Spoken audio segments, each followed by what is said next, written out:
Greetings to you. ZANU-PF has rigged elections in the past and got away with it. This time, things are different. The issue of rigged election is not going away, and the party is at a loss what to do. Everybody who is in Zimbabwe has an obligation to recognize the president who was duly elected in terms of the constitution, and the Constitutional Court made a pronouncement that President Mnangagwa was duly elected, said Paul Mangwana, ZANU-PF Secretary for Legal Affairs. It is an obligation upon every political player in the country to recognize that the pronouncement by the Constitutional Court, the issue of the election of the president is not on the table and will not be on the table because the decision has been made by the highest court on that issue. We are not entertaining any discussion on that. There are two main reasons why 7 months since the election, the issue of Mnangagwa's legitimacy is still a big issue. Number one, the November 2017 coup that ousted Robert Mugabe and Mnangagwa's own promise to hold free, fair, and credible elections raised the nation and the outside world's expectations that the elections would be free, fair, and credible. Mnangagwa had the audacity to invite the EU, the Americans, the Commonwealth, and many other nations and organizations with credible democratic credentials to observe the Zimbabwe elections. These observers have all condemned the election process as flawed and illegal and not to accepted international standards. The country failed to produce something as basic as a verified voter's roll, a legal requirement for being sake. The Constitutional Court's failure to pick up all the glaring flaws and illegalities in the electoral process only served to confirm the court is corrupt and incompetent, just as the conduct of the elections have shown that ZEC is corrupt and incompetent. The world will remember that the same judiciary had ruled that the November 2017 military coup was, I quote, legal, justified, and constitutional to clear the way for Mnangagwa's takeover. So the world was disappointed that ZANU-PF had once again failed to hold free and fair elections, confirming that Mugabe may have gone, but the corrupt and ruthless dictatorship was still here, albeit under new management. Number two, it should be remembered that when Mnangagwa took over from Mugabe in 2017, the Zimbabwe economy was already in serious trouble, with unemployment already 90%, basic services such as the supply of clean water and health care all but collapsed, etc.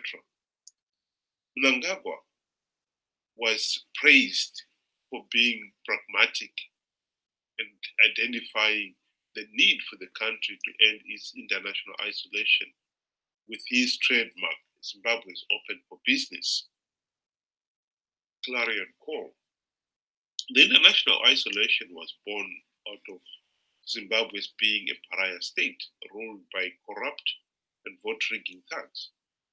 So by failing to hold free, fair, and credible elections, ending corruption, etc., as stated above, Mnangagwa failed to lift the pariah state case and thus attract the much-needed investment to revive the economy. Zimbabwe's economic meltdown has got a lot worse than it was under Mugabe. The country is experiencing shortages of foreign currency because of its failure to revive its agricultural industrial production and over-dependence on imports. The shortage of foreign currency has spilled over into shortage of fuel, wheat, medicine, etc. There is no doubt that it is the worsening economic situation that has Mnangagwa and his regime's competence constantly under the spotlight. Nelson Chamisa and his MDC alliance are exploiting ZANU-PF's economic discomfort by claiming to be the ones behind the worsening economic situation and to have the key to unlock the economic recovery. All nonsense, of course. The key to unlock Zimbabwe's economic recovery is ending the case of rigged elections and pariah state.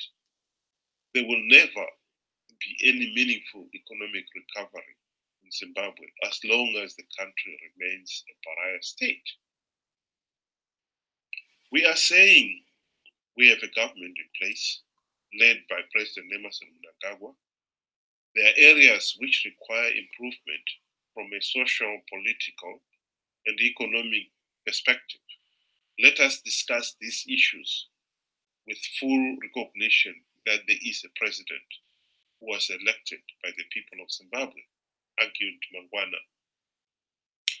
Which part of there will never be a meaningful economic recovery in Zimbabwe as long as the country remains a pariah state? Are you failing to understand? Well, you will understand, because until you do, the economic situation is set to get worse. Zimbabwe is a pariah state ruled by a corrupt and vote-rigging ZANU-PF regime. Mnangagwa is illegitimate. He cannot even produce a verified voters' roll of those who voted for him, because there is no such roll. We cannot sweep this political reality that Zimbabwe is a pariah state under the carpet.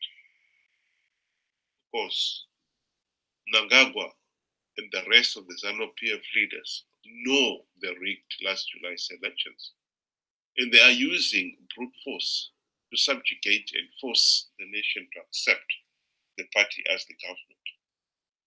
The worsening economic situation demands meaningful regime change for meaningful economic recovery.